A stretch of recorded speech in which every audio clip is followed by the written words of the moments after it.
Assalamualaikum warahmatullahi wabarakatuh. Jumpa kembali di channel kami, Danis Putra Arsitek. Channel yang ingin selalu berbagi cerita, berbagi pengalaman, berbagi pengetahuan tentang cara menangani toko bahan bangunan. Ya, siang ini saya berada di Kota Nganjuk, desanya Bagor Wetan, Kecamatan Sukomoro, Kabupaten Nganjuk, Jawa Timur. Saya mengunjungi tokonya seorang teman. Nama tokonya Sumber Agung 1. Ini pasti ada Sumber Agung 2, Sumber Agung 3 ini pastinya ini. Atau nantinya mungkin ada Sumber Agung 1, 2, dan 3, 4, 5, 6.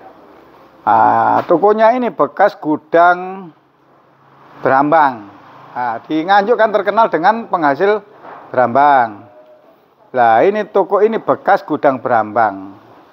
Setelah itu dipakai untuk toko bahan bangunan. Asalnya sih coba-coba, teman-teman. Asalnya sih coba-coba. Setelah dicoba kok enak, setelah dicoba kok nyaman. Lah, terus berlanjut. Namanya orang punya modal, ya gampang saja, teman-teman. Begitu buka ya sebesar ini. Ini sudah, katanya tadi saya tanya 4 tahun. Loh, ini seperti ini, teman-teman. Rapi, sebenarnya rapi, sudah tertata. Cuman sebenarnya sudah pakai komputer, tapi nggak bisa pakai ini. Sudah ada sistem tapi nggak bisa pakai. Loh, ini cewek-ceweknya ini yang rencana mau di briefing komputer ya. Terus pakunya juga seperti ini, masih ditimbangi. Nah, kebetulan ada teman yang ada di grup sharing solusi, saya upload di story. Setelah itu dia mengikuti saya ke sini. Namanya Mas Bara. Teman-teman yang ada di sharing solusi ini, Mas Bara ini. Mas Bara ini mengikuti saya ini, mengejar saya ini. Nah, ini yang punya toko Sumber Agung ya. Sumber Agung, namanya Mas Nur. Mas Nur Khozin. Masih muda, teman-teman. Masih muda ini. Ya nek perasaku paling ya apa nyene? Apa sih turunannya wong sugih. Ya Mas Bara ya. Ketularan. Ini penuh, teman-teman. Tokonya sudah penuh, stoknya sudah melimpah. Lah, seperti ini loh. Ini gudangnya belakang. Ini bekasnya gudang berambang, bahkan dipakai, makanya besar. Lah, tanpa tiang. Konstruksinya juga konstruksi baja. Besar, teman-teman. Alhamdulillah. Lah, ini nanti ingin ditata. Ingin ditata, maksudnya ingin ditata bagaimana ya? Ditata seperti toko-toko yang saya tata, katanya seperti itu. Kepingin nyaman, Pak. Saya kepingin nyaman. Meskipun besar tapi nggak nyaman juga nggak enak gitu loh. Inginnya itu nyaman. Nah, ini rencananya ini mainnya Mas Nuri di rak seperti ini. Dan nanti saya tatakan lagi, di display lagi yang lebih cantik, lebih bagus dari ini. Terus yang penting lagi bukan lebih bagusnya, lebih nyaman. Lebih nyaman, harus lebih nyaman, teman-teman. Tersistem.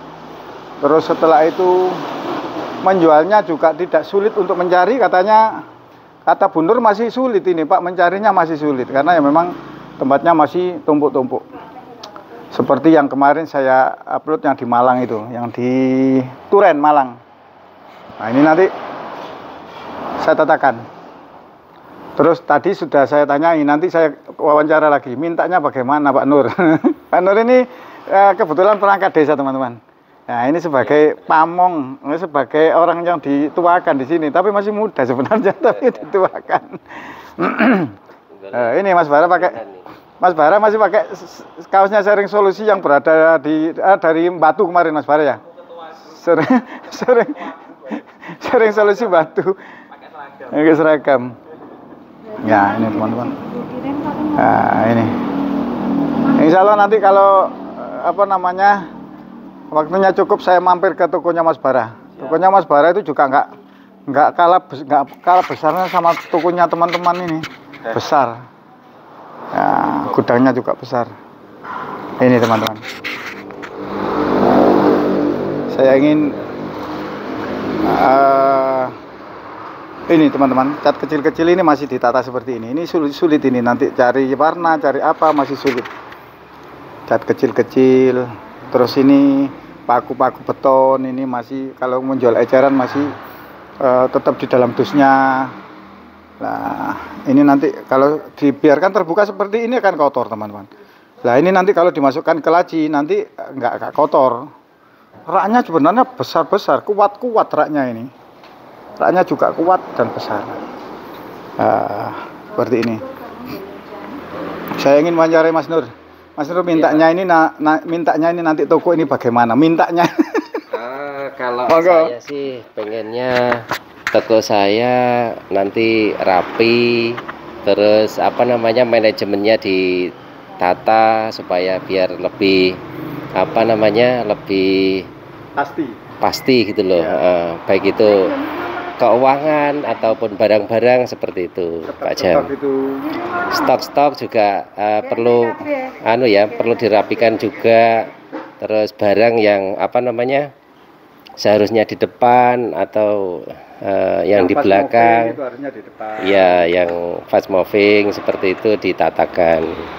Karena apa namanya banyak yang perlu ditata gitu loh. Kan kita sendiri juga kalau mikirkan itu nggak seperti Pak Jamadi yang ahlinya seperti itu. Oke. Ya, kita ya, gini Mas Nur. Pripun, Pak? Apa namanya usaha itu kan inginnya kita itu nyaman dimanapun. Kita tinggal toko ini meskipun kita tinggal, kalau sudah tersistem itu sama dengan toko itu ada kehadiran kita. Karena apa? Semua daftar harga itu sudah ada di komputer. Semua stok opnam sudah ada di komputer, semua letak itu sudah ada letaknya sendiri-sendiri. Jadi meskipun kita tinggal kemanapun, yang menunggu atau karyawan atau siapapun tidak bertanya-tanya. Jangan sampai kita itu pergi kemana terus baru menaiki motor atau mobil sudah ditelepon, Pak ini tempatnya di mana, Pak ini harganya berapa. Nah itu kan kita nggak nyaman. Terus meskipun ditinggal nyaman dan kita di toko itu juga nyaman. Karena apa? Kalau toko kita itu bersih, kita sendiri kerasan teman-teman di toko itu. Bersih, terus nyaman. Terus meskipun kita nggak pernah di toko, kita mau melayani pembeli. Itu kalau tempatnya itu nyata, tempatnya itu pasti. Itu nyaman, tahu kita. Kan tempatnya hanya di situ.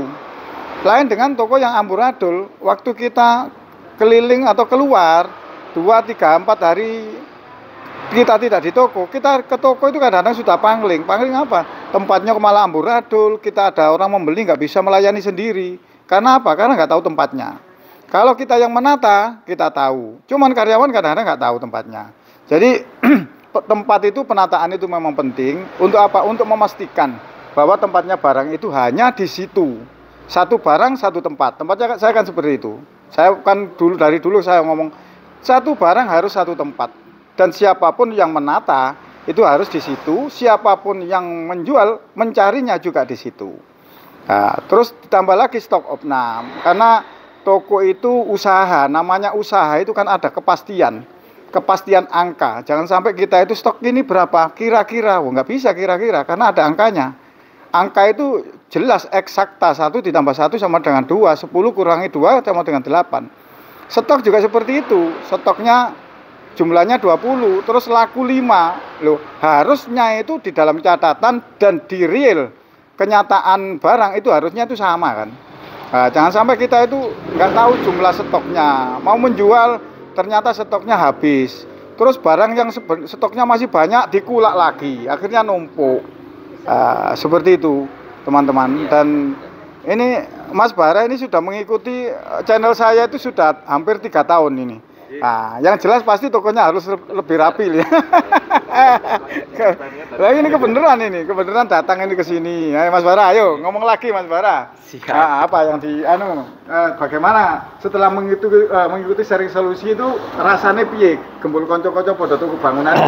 Alhamdulillah setelah mungkin dari awal tuh sebenarnya iseng lihat videonya Abah itu, karena yang saya masih inget tuh cara mewadahi kornis atau semen itu yang cara cepat itu sampai sekarang tuh masih terngiang-ngiang. Ini ku video yang dari istri saya ini loh, Pi kamu mending lihat ini katanya, lihat ini. Jadi akhirnya terinspirasi buka toko bangunan seperti itu. Jadi ya saya juga masih belajar, juga masih baru, toko bangunan masih perlu banyak untuk yang diperbaiki lagi. Ya senang kalau main ke tempatnya sesama toko bangunan tuh jadinya kita oh ya teman penanggungan sama yang dijual sama, kita bisa tahu belajar.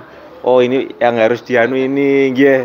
Jadi enggak apa ya? Jadi kayak kalau untuk jadi kita oh ini temennya lagi gini nih, kita harus mengikuti, jadi termotivasi untuk lebih baik lagi, lebih oh tokonya jadi lebih gini, jadi kayak berkompetisi tapi yang sehat dan baik ya, gitu kan. Pasti nanti pembeli kan juga bisa milih, yang menilai mana toko yang oh terlihat penataan bagus atau bagaimana, kan pasti bisa ditiru. Oke, kalau lain-lain harga dan lain-lain itu relatif lah, semua punya pasarnya masing-masing sendiri. Tapi kalau penataan barang memang ya nomor satu lah, bisa dilihat dari barang yang yang mungkin banyak yang lebih semrawut itu banyak sekali itu.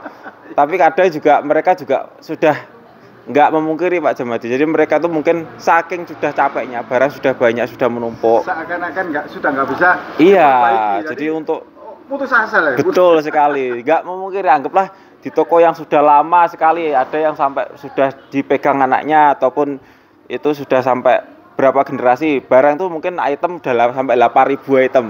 Kita mau membreakdown 8.000 item tuh itu nggak cukup 1 bulan 2 bulan itu. Kalau nggak tahu caranya. Betul sekali, ya kan. Makanya kenapa kalau mungkin yang langsung ke Abah Jamadi bisa langsung dibantu yang lebih berpengalaman. Kalau saya kan lebih suka melihat, saya paskan ke toko saya, cocokan, belajar sendiri, nggih. Betul sekali, yang bagus dipakai, yang kurang cocok ya mungkin ya seperti itu kan, kita aplikatorkan ke toko sendiri-sendiri kan nggak sama kan, kadang letak denahnya kan nggak sama. Kalau ini kan tinggi sekali, ini mungkin bisa nanti untuk lain-lain gudang di atas masih. Tapi kan karena nggih tempatnya Pak Nur ini lebih luas sekali. Jadi kayak sebenarnya banyak kan, banyak sekali gitu loh. Ya. Ini sebenarnya ngaturnya gampang teman-teman. Paling gampang ini. Ini nanti saya janjikan lah. Aku janji pasti berubah satu dan pasti lebih nyaman. Insya Allah, bukan pasti sih, insya Allah lebih nyaman. Yang pertama dan yang kedua, dan garansinya nanti kalau memang ini nggak nyaman atau nggak lebih baik atau nggak pangling yang punya, garansinya potong gondol ya. Pasti berubah nanti, pasti berubah. Nah, kayak pengalamannya yang dikatakan Mas Bara tadi, sudah 40 tahun yang di Lamongan itu, 40 tahun. Jadi anaknya disuruh pegang nggak mau, karena lihat itu sudah wegah katanya, semrawut, setelah itu beleduk. Setelah itu mencari barang, waduh sulit banget. Karena itu main rak, setelah itu ditumpuk, dan dusnya itu dus bisu. Ada dus tapi nggak tahu namanya. Dari luar nggak tahu ya, dari luar nggak ada namanya. Jadi mau cari itu pasti gerabak gitu. Kadang dusnya apa, isinya iya, dusnya lem, tapi isinya ini sini lain. Nah, seperti itu teman-teman. Lama nyarinya.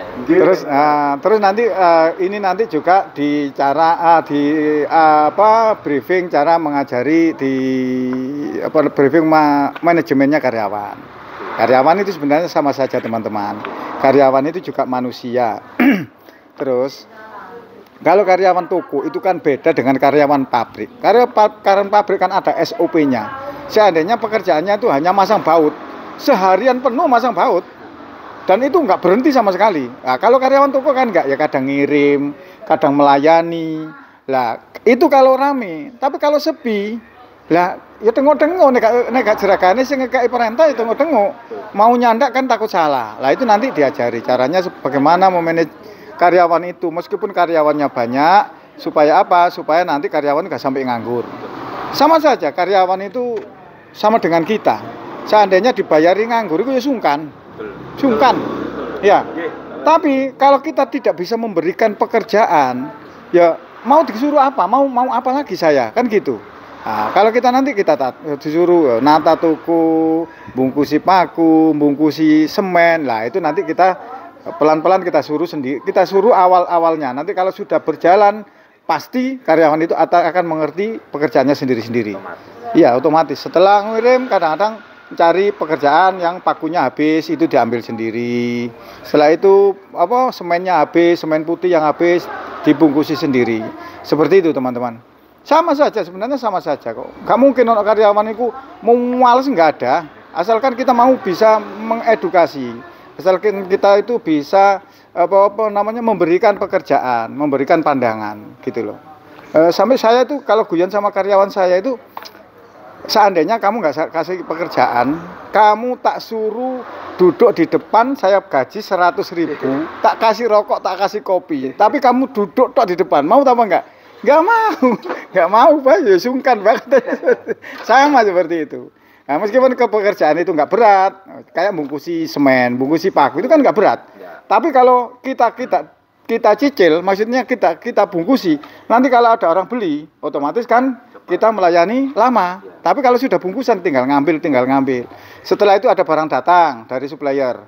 Nah, itu SOP-nya tidak boleh masuk laci dulu, tidak boleh masuk rak dulu, harus ada barcode-nya. Kalau sudah di barcode kita nanti gampang. Dan pekerjaan itu dicarikan pada sela-selanya karyawan nganggur, waktu karyawan nggak ngirim, terus ada barang datang.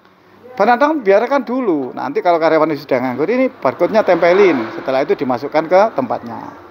Ya seperti itulah teman-teman. Ini sudah rapi sebenarnya Pak Nur ini, cuman ya itu tadi nggak tahu kok mau menyuruh saya ini gimana ini. Kepingin dipreskan lagi. Kepingin suasana baru. Ya. Demikian teman-teman, semoga video ini bermanfaat. Dan bagi teman-teman yang punya toko bahan bangunan, jangan putus asa, meskipun toko itu serumit apapun pasti ada penyelesaiannya. Insya Allah ada penyelesaiannya. Ikuti saja video-video saya dan ditiru. Nggak harus menyuruh saya, nggak harus memanggil saya. Ditiru sedikit demi sedikit. Gini, kalau memang ingin menata toko itu, angan-angannya jangan terlalu jauh. Jadi goalnya itu jangan terlalu minta dirubah frontal. Kalau dirubah frontal biayanya besar dan harus menyuruh orang. Tapi kalau kita tata sendiri pelan-pelan, asalkan goalnya itu nggak terlalu, tujuannya itu nggak terlalu berat, itu nanti kalau sudah tereksekusi sedikit, nah nanti ada semangat lagi. Oh tambah nyaman. Nah, nage. Ini seperti Mas Bara ini. Demikian, semoga bermanfaat dan saya sampaikan semoga kita semua tetap dalam lindungan Allah Subhanahu wa taala. Yang kedua, semoga kita semua dalam mencari rezeki mendapatkan rezeki yang berkah, rezeki yang melimpah.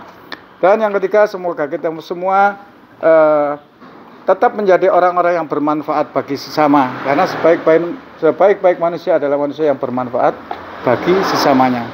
Saya akhiri, assalamualaikum warahmatullahi wabarakatuh.